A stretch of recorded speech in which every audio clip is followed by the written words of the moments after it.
Hey guys! So guys, today I thought I'd talk about something a little bit different, and it's not autism today, it's OCD. So you guys might not know, but I have autism, OCD, ADHD and epilepsy. And as I say, all my speeches, the doctor seems to love me. But I thought I would speak about today what is OCD. So OCD is obsession compulsive disorder, and it is a condition where a person has obsessive thoughts and compulsive behaviour. So you're probably thinking, well, what does that mean?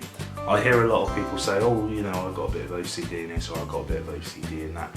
And OCD it affects people differently. So the only way I can talk about this is being honest with my experience and saying some of the things that I've gone through that have affected myself.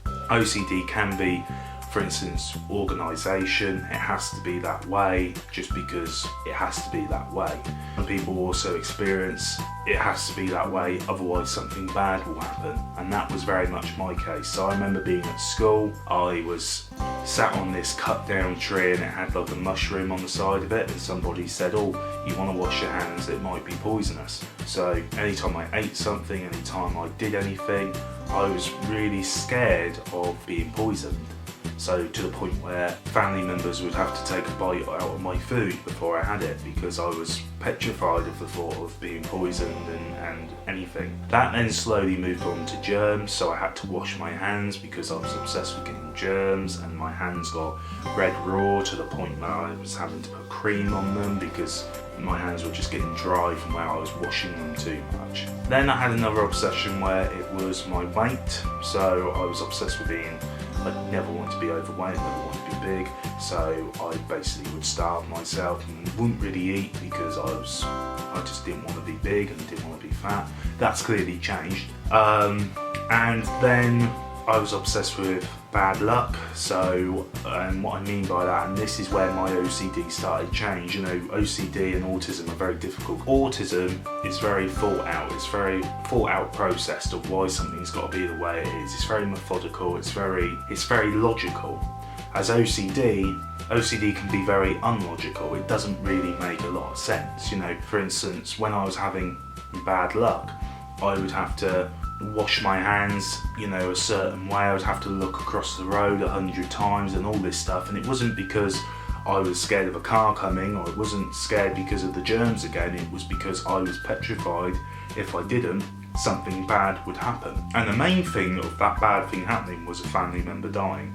So that's why I would do that, because I felt that I had some kind of fate determined on the basis of my rituals, which is why I done them. And that can be very hard for anyone to get their head around, because you're probably watching a video going, you really believed that? You really thought that? And yeah, at the time, to an extent, you know that probably isn't changing anything, but you really don't want to take the risk of it happening. So you carry on, and then another ritual happens, and then another one, and another one, and another one. And with OCD as well, as I always feel there's something, it never completely goes away. There's always something there. You're always doing one ritual or two, or it never completely goes, and if it does go, then you'll quickly be onto something else, like the germs, like the, you know, like the weight, like the poison, all of that stuff. So it's very snowball effect. You get past one thing and then something else happens, and then you have to get past that one. And again, I felt CBT really helped with that.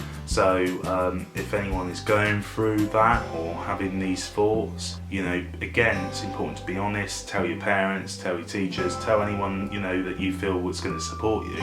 And also look into CBT, which is cognitive behavioural therapy. It really helps, and they will talk it through logically again. It can make you see actually the unlogicalness behind it, and also it can make you have that strength to go, okay, I'm not going to do that.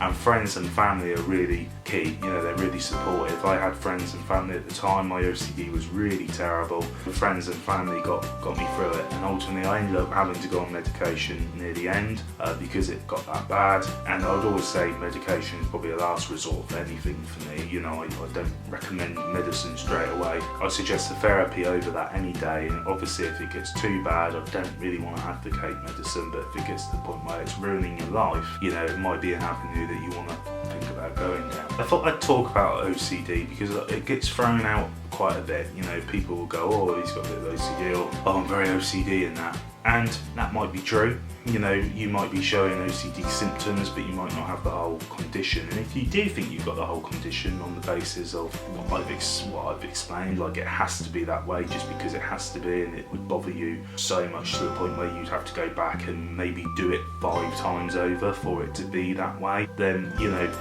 definitely explore the fact that you might have OCD.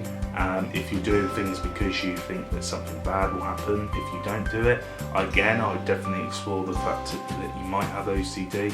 But really it's just to raise awareness to it, because a lot of people will just like say, oh well, it's a bit of OCD, isn't it? And then they won't think about it. But if it gets to the point where it's really disturbing and interrupting your life, then, you know, a diagnosis can really help, you know, and I would suggest to get one, because again, you don't want it ruining your life.